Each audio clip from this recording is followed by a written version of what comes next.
সবাইকে শুভ নববর্ষ। কেমন আছেন সবাই? আশা করি অনেক বেশি ভালো আছেন। আমিও মোটামুটি ভালো আছি। সবার নববর্ষ কেমন কাটলো? সবাই মনে হয় কোথাও না কোথাও ঘুরতে গিয়েছেন, তাই না? আমি কিন্তু কোথাও ঘুরতে যাইনি। আমি নববর্ষটা বাসায় পালন করলাম। আমি কিভাবে নববর্ষ পালন করছি চলেন আপনাদের সাথে এক ঝলকে শেয়ার করি। চৈত্র সংক্রান্তিতে আমাদের পাঁচন রান্না করা হয়। আমি এখানে 2 দিনের ভিডিও একসাথে শেয়ার করতেছি। চৈত্র সংক্রান্তিতে সকালবেলা ঘুম থেকে উঠে ঘর পরিষ্কার করে তারপর নিম পাতা আর হলুদ একসাথে বাটতে বসলাম।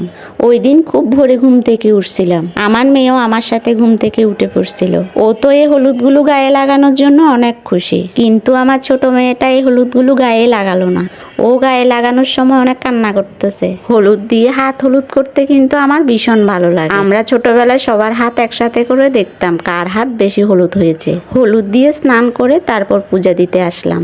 অনেকগুলো ফুল দিয়ে পূজা দিয়েছি। আমার কাছে তো ভীষণ ভালো লাগছিল। আর পূজার প্রসাদে দিয়েছি খই, চিড়া, কলা, নারকেল আর রসমলাই। এক কথায় আমাদের ঘরে যা তৈরি করলাম সবকিছুই ভগবানকে নিবেদন করলাম। ভগবানকে নিবেদন করে তারপর আমরা সবাই প্রসাদ নিতে বসলাম। বড় মেয়েটা নিয়েছে একটা জামা আর ছোট মেয়েটা নিয়েছে 2টা জামা। তাই বড় মেয়েটা আজকে আর পরলো না, বলতেছে আমি আজকে পরবো না, নববর্ষতে পরবো। আর ছোট মেয়েটা তো নতুন জামা পরে কি যে খুশি। আমরা সবাই এই খই, চিড়া, মুড়িগুলো খেয়ে তারপর আসলো পাঁচন রান্না করতে। পাঁচনের সবজিগুলো আগের রাতেই কেটে নেওয়া হয়। আমার শাশুড়ি মা আগের রাতে সবকিছু কেটে রেখেছিল। তারপর আমার শ্বশুর রান্না করলো। রান্নাটা প্রতি বছর তিনিই করেন। আমি শুধু 1 বছর রান্না করছিলাম। অনেকগুলো তরকারি একসাথে রান্না করতে হয়, তাই আমি আর করি না।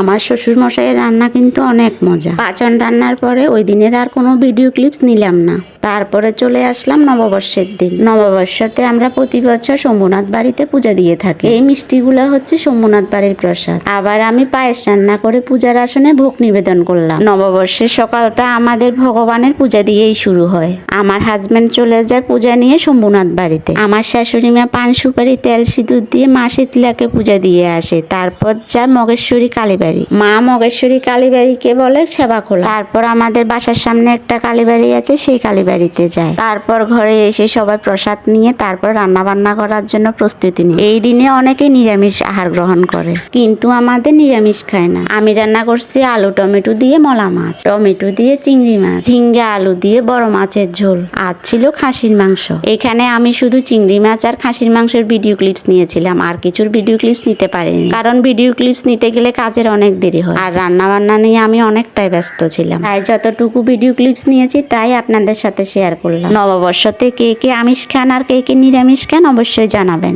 খাসির মাংসটা আমি বেশ কষা কষা করে রান্না করছিলাম, খেতে কিন্তু অনেক মজা হয়েছে। আমার ভিডিওটা আপনাদের কাছে কেমন লেগেছে জানাতে ভুলবেন না। ভিডিওটা দেখার জন্য অসংখ্য ধন্যবাদ।